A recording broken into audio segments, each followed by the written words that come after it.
রাজধানীতে পেঁয়াজের বাজারে অস্থিরতা কমছে না। খুচরা বাজারে এখনো প্রতি কেজি বিক্রি হচ্ছে 120 থেকে 130 টাকায়। পাইকারিতে এই পণ্য মানভেদে 102 থেকে 108 টাকায় কেনা যাচ্ছে।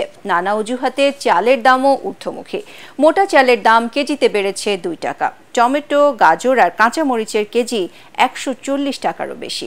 রিপোর্ট করছেন আদ্দিন সজীব। 250-টিরও বেশি ডিজাইন অপশন নিয়ে ওয়ালটন স্মার্ট ফ্রিজ, বোঝে আপনার প্রয়োজন।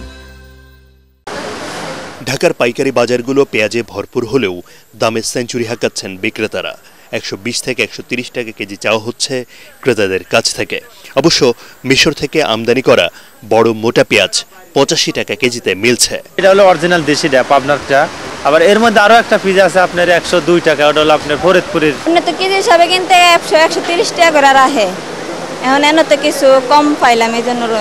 ইন্ডিয়ান পিস তো দিচ্ছে না আমাদের, বর্তমানে আসতে হয়তো গোপনে আসে কিছু, তা অনেক দাম। এটা মিশরের পিস, এটার দাম ছিল আপনার 100 টাকা কেজি, এখন বর্তমান 80-85 এরকম বাজার। বন্যা ত্রাণ দিতে মোটা চালের চাহিদা বাড়ে গত 1 মাসে। সেই সুযোগে বস্তা প্রতি মোটা এবং 28 চালের দাম বেড়েছে অন্তত 100 টাকা। দাম অনেক। বন্যা দুর্গতদের সাহায্যের জন্য যে মালটা দেওয়া হচ্ছে, এটা তো একটা ত্রাণের মাল, এটা একটু সস্তা থাকার কথা ছিল। অনেক মানুষ আছে যারা মধ্যবিত্ত, আরো নিম্ন মধ্যবিত্ত, তাদের জন্য কঠিন হয়ে যাবে। বৃষ্টির অজুহাতে সবজির দামেও বাড়তির হাওয়া লেগেছে। টমেটোর কেজি 140 টাকা, গাজর আর কাঁচামরিচ 160 টাকায় কিনতে হচ্ছে নগরবাসীকে।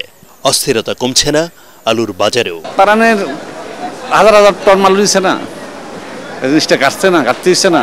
ময়মনসিংহে কোনো একটা জিনিস প্রোডাকশন হচ্ছে, এটা ঢাকায় কারণ বাজার আস্তে আস্তে কয়েকটা হাত ঘুরে আসতো। এই জায়গাটা আসলে গভর্নমেন্টের মনে হয় একটা ইনিশিয়েটিভ নেওয়া দরকার।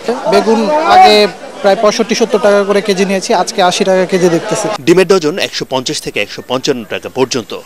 স্বস্তি নেই মুরগির বাজারেও। আদ্দিন সজীব, এটিএন বাংলা, ঢাকা।